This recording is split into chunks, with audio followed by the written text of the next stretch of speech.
उसे देखना चाहिए। 27, 28, 29 जनवरी की रात्रियों को देखा जाए, जहां पैर रखने तक के लिए जगह नहीं थी, लोग पड़े हुए खुले आकाश के नीचे, कड़ाके की सर्दी। वो जानते हैं हमेशा जिस वस्तु का जीवन में अभाव होता है वो जानता है कि उस वस्तु का महत्व क्या है, और जिसके पास में खूब भरा भरा हो वो उसका महत्व समझेगा क्या?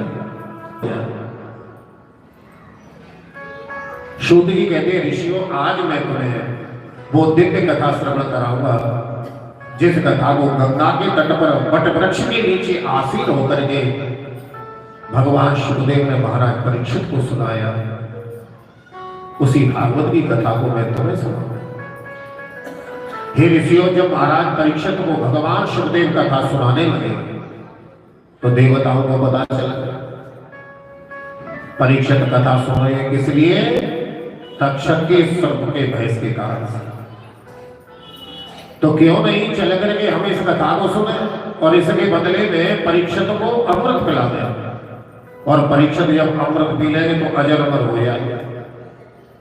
ऐसा देवताओं ने निश्चित किया कि सुधा कुंभम गृहीत्वैव देवास्तत्र समागम। अमृत के कलश को लेकर के भगवान सुखदेव के पास आए और कहा, सुखदेव जी परीक्षित को अमृत पिला दो और इसके बदले में हमें कथा सुना। सुखदेव जी हंस रहे और बोले, देवताओं स्वार्थ की प्रीति करने आए हुए, रीति भी सबकी यही है कि सुर नर मुनि सब की यही रीति, सबके यह रीति, भारत लागे करे सब प्रीति, भारत लागे करे श्री राम तेरा तेरा, श्री राम तेरा श्री राम तेरा। देवता मनुष्य आदि सबकी यही रीति है कि सब स्वार्थ के वशीभूत होकर के प्रीति कर रहे हैं, प्रेम कर रहे हैं।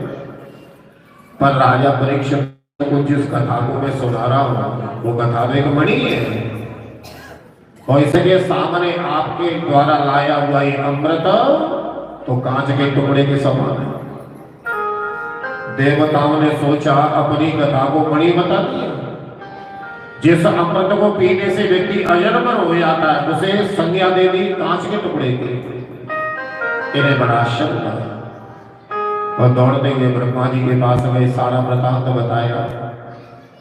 ब्रह्मा जी ने इनकी शंका को दूर करने के लिए तराजू दिया और तराजू के एक पल्ले में 17 पुराण, खड़शास्त्र, 4 वेद, उपनिषद, अमृत का कलश रख दिया। दूसरे पल्ले में केवल भागवत जी को रखा और तराजू को जब उठाया तो जिसमें 17 पुराण, खड़शास्त्र, 4 वेद, उपनिषद, अमृत का कलश है वो पल्ला ऊपर उठ गया। जिसमें केवल भागवत जी थी वो तिल के दाने के बराबर भी पल्ला ऊपर को नहीं उठा। ब्रह्मा जी बोले, देवताओं ये कोई साधारण किताब नहीं है, पुस्तक नहीं है, साधारण कोई पुराण नहीं है। ये भागवत तो साक्षात भगवान श्री कृष्ण का विग्रह है, स्वयं श्री कृष्ण है। और इस संसार में ऐसी कोई भी वस्तु नहीं है जो भगवान की बराबरी कर सके। देवताओं को पूर्ण विश्वास हो गया कि भागवत पुराण साक्षात भगवान श्री कृष्ण का ये विग्रह है। बोलिए भागवत भगवान की। इसलिए मैं भागवत भगवान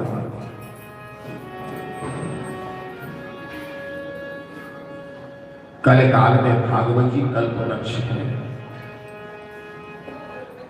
कल्प वृक्ष।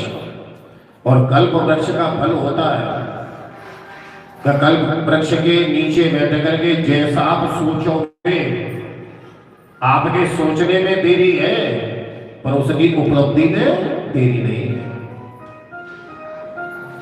तो इस मृत्यु लोक में कल काल में भागवत ही कल्पवृक्ष है। हम आप सभी भागवत रूपी कल्पवृक्ष की छाया में बैठे हुए हैं।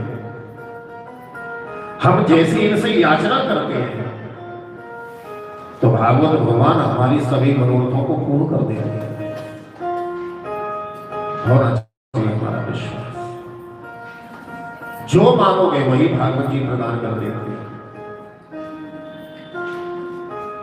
इसलिए भागवत के दर्शन भी होना जरूरी है।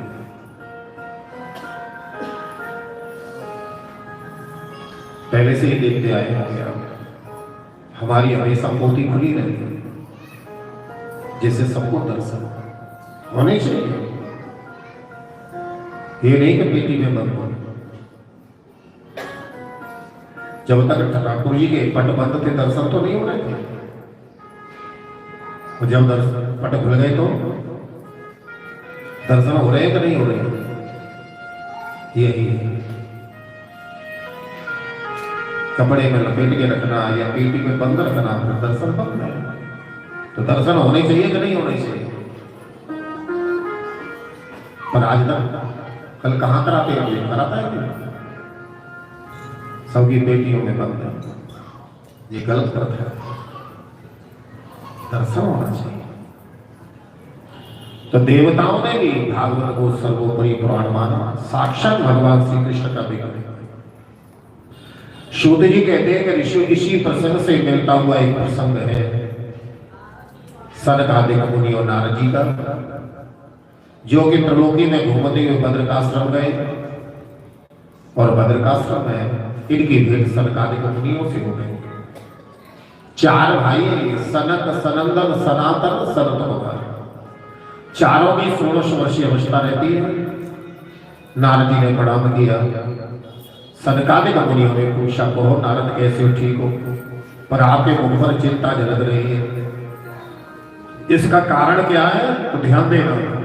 नारद जी से जब पूछा गया, आपसे कोई पूछे तो भैया चिंतित दिखाई दे रहे हो, तुम्हारी चिंता का कारण क्या है?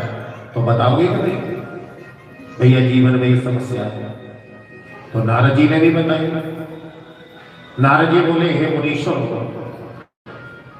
मैं स्वर्ग में गया तो वहां जाके देखा कि सभी हर प्रकार से सुखी हैं, कोई दुखी नहीं। फिर मेरे मन में विचार आयो, इस कलयुग में ये मृत्यु लोक का मनुष्य दुखी है या सुखी है, ये देखने आया।